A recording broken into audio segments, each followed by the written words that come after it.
दोस्तों, मेरा नाम धनंजय है। रेडियो हॉल में आप सभी का सादर अभिनंदन। मैं कहानियाँ सुनाता हूँ। रेडियो हॉल में जितने भी मेरे दर्शक और सब्सक्राइबर हैं, उनको कोटि-कोटि धन्यवाद। आज मैं आप लोगों को श्रीमद् भागवत गीता का श्लोकार्थ सहित आपको संक्षिप्त ऑडियो के माध्यम से पार्ट वाइज़ आपके सामने प्रस्तुत करूँगा। मैं आशा करता हूँ कि आपको मेरी यह ऑडियो पसंद आएंगी।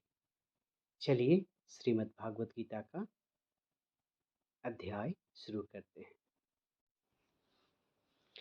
वास्तव में श्रीमद् भागवत गीता का महात्म्य वाणी द्वारा वर्णन करने के लिए किसी का भी सामर्थ्य नहीं है, क्योंकि यह एक परम रहस्यमय ग्रंथ है। इसमें संपूर्ण वेदों का सार संग्रह किया गया है।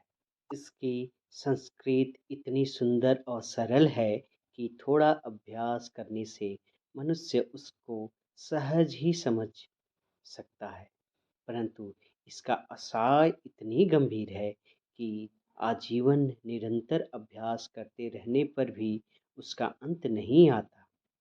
प्रतिदिन नए नए भाव उत्पन्न होते रहते हैं। इससे यह सदैव नवीन बना रहता है एवं एकाग्रचित होकर श्रद्धा भक्ति सहित विचार करने से इसके पद पद में परम रहस्य भरा हुआ प्रत्यक्ष प्रतीत होता है।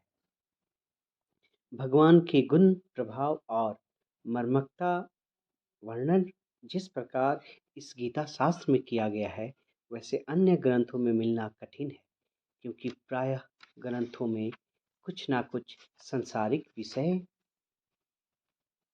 मिला रहता है।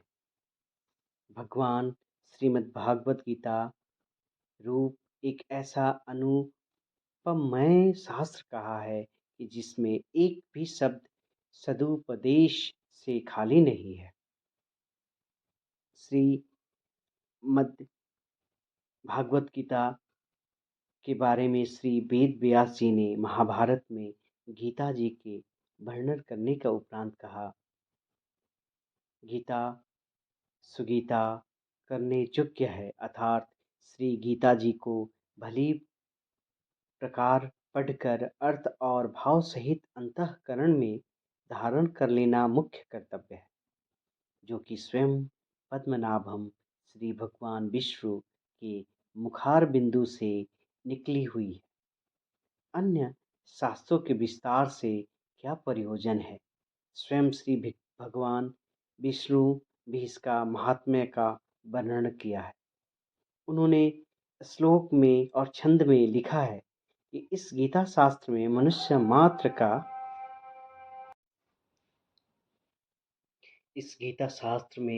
मनुष्य मात्र का अधिकार है, चाहे वह किसी भी वर्ण आश्रम में स्थित हो, परंतु भगवान में श्रद्धालु और भक्ति युक्त अवश्य होना चाहिए, क्योंकि भगवान अपने भक्तों में ही इस प्रचार करने के लिए आज्ञा दी है, तथा यह भी कहा है कि स्त्री वैश्य शूद्र और पाप योनि भी मेरे प्रणय होकर परम गति को प्राप्त होते हैं। श्लोक नंबर 32, अपने अपने स्वाभाविक कर्म द्वारा मेरी पूजा करके मनुष्य परम सिद्धि को प्राप्त होता है।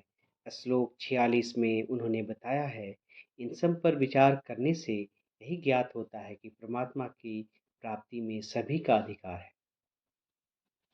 परंतु उक्त विषय के मर्मक को न समझने के कारण बहुत से मनुष्य, जिन्होंने श्री भागवत गीता को केवल नाम मात्र ही सुना है, कह दिया करते हैं कि गीता तो केवल सन्यासियों के लिए है। वे अपने बालकों को भी इससे भय से श्रीमद् भागवत गीता का अभ्यास नहीं कराते कि गीता के पढ़ने से ज्ञान से उनका लड़का घर छोड़कर सन्यासी ना हो जाए, किंतु उसको विचार करना चाहिए कि मोह के कारण छात्र धर्म से विमुख होकर भिक्षा के अन्न से निर्वाह करने के लिए तैयार हुए अर्जुन जिस परम रहस्यमय गीता के उपदेश से आजीवन गृहस्थ में रहकर अपने कर्तव्यों का पालन किया, उस गीता शास्त्र का उल्टा परिणाम किस प्रकार हो सकता है।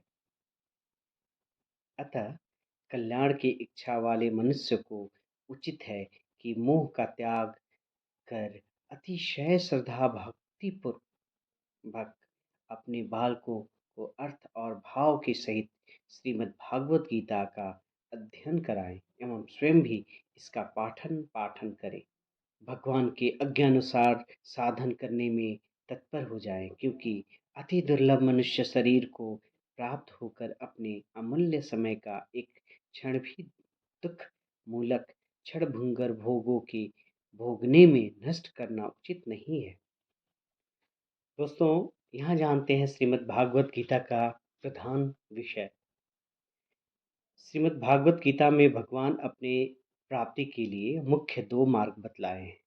एक साख्य सांख्य साख्य योग, दूसरा कर्म योग।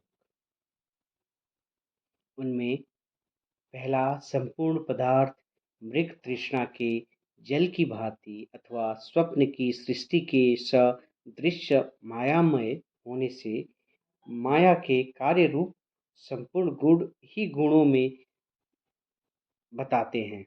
ऐसे समझकर मन, इंद्रियां और शरीर द्वारा होने वाले संपूर्ण कर्मों में कर्तापनक के अभिमान से रहित होना तथा सर्वव्यापी सच्चिदानंद परमात्मा के स्वर रूप में एक ही भाव से नित्य स्थित रहते हुए एक सच्चिदानंद वासुदेव के सिवाय अन्य किसी के भी होने पे ना का भाव न रहना, यह तो सांख्य योग का साधन है। तथा दूसरा है कर्म योग। इसमें सब कुछ भगवान का समझकर सिद्धि असिद्धि में भी समत्व भाव रखते हुए आसक्ति और फल की इच्छा का त्याग कर भगवदाज्ञानुसार केवल भगवान के ही लिए सब कर्मों का आचरण करना तथा श्रद्धा भक्ति पूर्वक मन, वाणी और शरीर से सब प्रकार भगवान के शरण होकर नाम, गुण और प्रभाव सहित उनके स्वरूप का निरंतर चिंतन करना, यह कर्म योग का साधना है। उक्त दोनों साधनों का परिणाम एक होने के कारण वह वास्तव में अभिन्न माने गए हैं, परंतु साधना काल में अधिकारी भेद से दोनों का भेद होने के कारण दोनों मार्ग भिन्न भिन्न बतलाए गए हैं। यदि कहो कि सांख्य योग के भगवान ने संन्यास के नाम से कहा है कि इसलिए उसका संन्यास आश्रम में ही अधिकार है, गृहस्थ में नहीं, तो यह कहना ठीक नहीं है, क्योंकि दूसरे अध्याय में श्लोक 11 से 30 तक जो सांख्य निष्ठा का उपदेश किया गया है, उसके अनुसार भी भगवान जगह जगह अर्जुन को युद्ध करने की योग्यता दिखाई दे रहे हैं। यदि गृहस्थ में सांख्य योग का अधिकार ही नहीं होता, तो भगवान का इस प्रकार कहना कैसे बन सकता। हाँ, इतना विशेषता अवश्य है कि सांख्य मार्ग का अधिकारी देहाभिमान से रहित होना चाहिए, क्योंकि जब तक शरीर में अहम भाव रहता है, तब तक सांख्य योग का साधन भली प्रकार समझ में नहीं आता। इसी से भगवान सांख्य योग को कठिन बतलाया है। अध्याय 5 श्लोक 6 तथा कर्म योग साधना में सुगम होने के कारण अर्जुन के प्रति जगह-जगह कहा है कि तू निरंतर मेरा चिंतन करता हुआ कर्मयोग का आचरण कर। दोस्तों, ये था श्रीमद् भागवत गीता का महिमा का वर्णन। मैं आशा करता हूँ कि आप सभी को ये श्रीमद् भागवत गीता का महिमा का वर्णन अच्छा लगता होगा। आप रेडियो हॉल सुनें और मेरे चैनल को प्यार करें और सब्सक्राइब करें।